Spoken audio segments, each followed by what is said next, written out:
திமுக கூட்டணியில் இருந்து காங்கிரஸ் என்றைக்கும் விலகாது என்று துணை முதலமைச்சர் உதயநிதி ஸ்டாலின் சூசகமாக தெரிவித்துள்ளார்.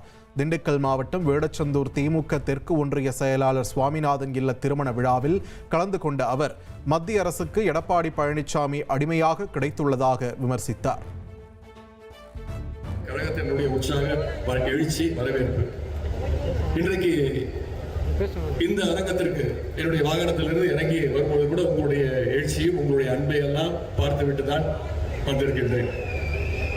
முழுசாக மேடைக்கு வந்து சேருவேன் என்ற நம்பிக்கை எனக்கு கொஞ்சம் கம்மியாக தான் இருந்தது.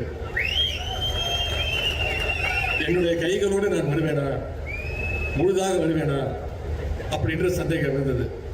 ஆனால் என்னைக்குமே கை நம்மளை விட்டு போகாது.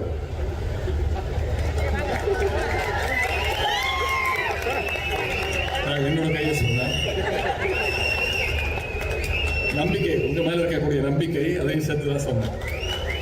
அந்த உற்சாக வரவேற்பு அளிக்கக்கூடிய என் அருமை சகோதரிகளுக்கும் கழக உடன்பிறப்புகளுக்கும் மீண்டும் என்னுடைய நன்றியை தெரிவிச்சுக்கிறேன்.